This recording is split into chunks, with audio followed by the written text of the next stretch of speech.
มือดีไล่มาฮอดดี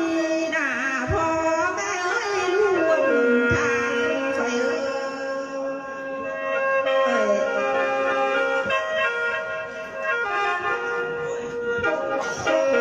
ลาดีที่ไล่มาเราเด้อที่ไล่เข้าทั้งที่สิส่งกว่าเด้อไล่ว่าน้องคอยสิมาหาของกาสิ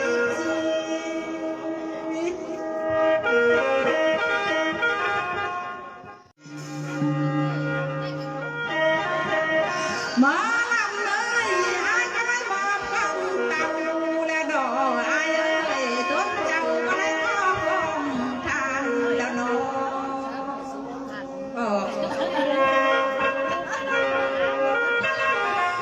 พอบังคับเลยเลยมามือนี้น่ะอายบ่าวบ่ลำเลยบอกว่าทางเธอแล้ว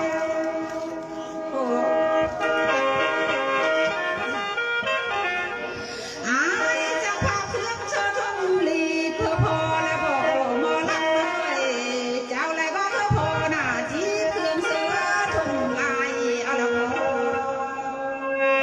พอ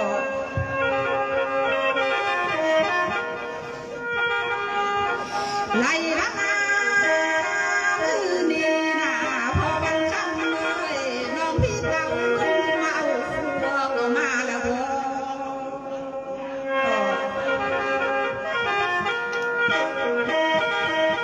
พอบังคับเลยไล่มาเอาหัวเต่าน่ะเมืองถึงลงมาเอาเครื่อง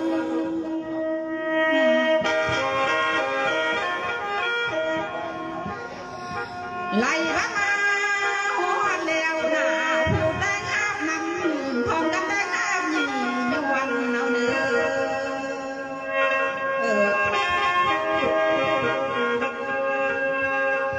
พอบังคับเลยหลายคนมาน่ะพร้อมกันแดงคนย้อนแย่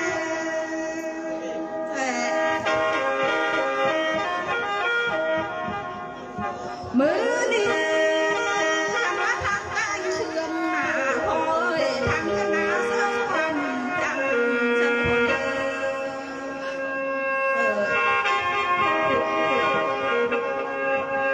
ไล่มาฮอดนี่น่ะ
มือนี้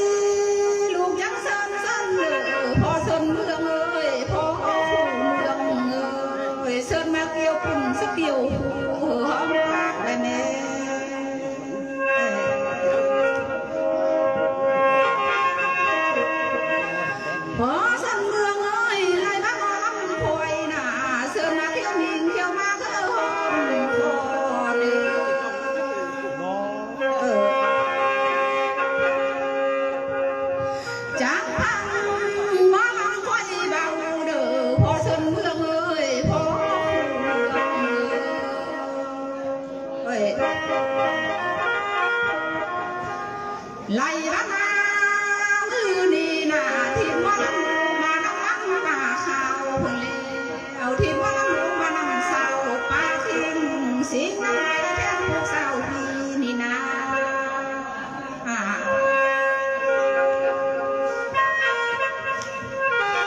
ขันภาษาพี่นี่คนลีผัดมีซื้อเลยเนอะ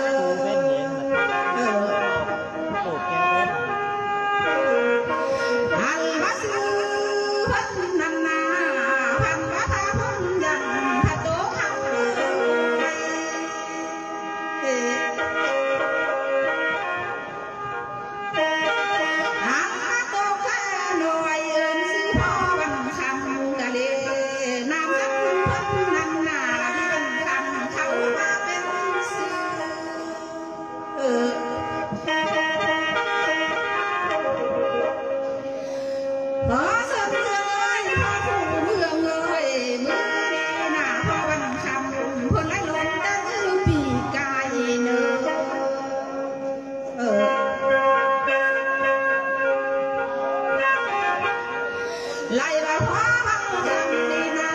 เพิ่นไล่ตายสแตนไล่ยังแล้ว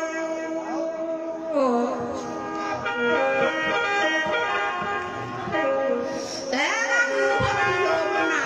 ลูกเมียเพิ่นบ่ทันไล่ทางใหญ่แล้วมือเพิ่นไปลูกเมียทางเพิ่นน้อยยังบ่ได้ทางเขา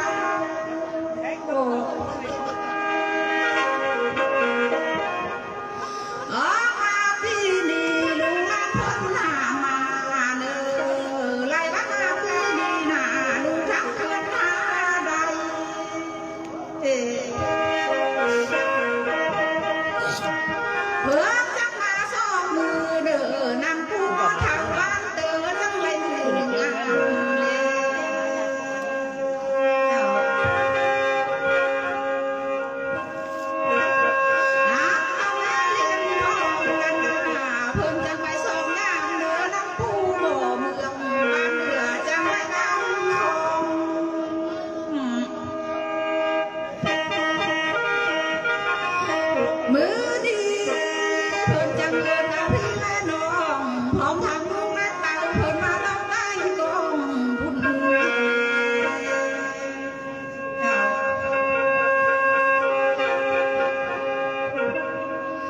แต่ว่าทางไปลาหน้าแม่เพิ่นพันยานบ่ฮอดบ่ถึงเด้อพ่อเอ้ยคุณเมืองลูก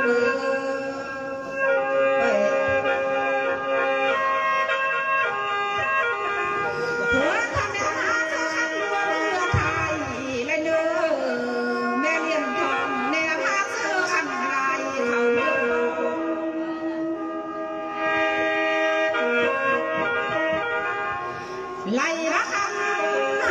สองเสมอป้องบ่ลังสุดเลย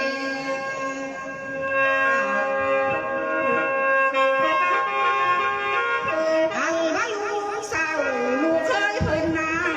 นางพังแก้วพังเคยข้าวไว้ก่อนพะไลโทรศัพท์เอื้อนำพัดหาโล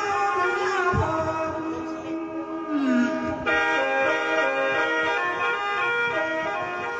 จังบ่เคยทิ้งมาลังลูกมาข้างซึ่งลงมือนี่เลยแต่บ้านมือนี่น่ะพอสมเมืองเอ้ยพอคุณเมืองเอ้ยลูกจะเสินเด้อเสินเอา30ขวดบังปีลงมาบังปีเด้อ40ขวดบังเฮียมมาบังเฮียมละแน่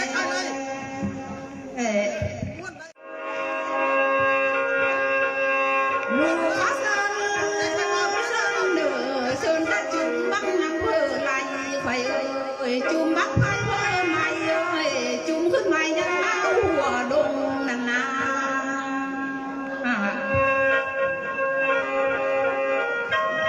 จักพองกันมาบังเอาเฮียมเฮอทีและเนอบังเอาอีละหน่วยเฮอทีโรงเรียนแม่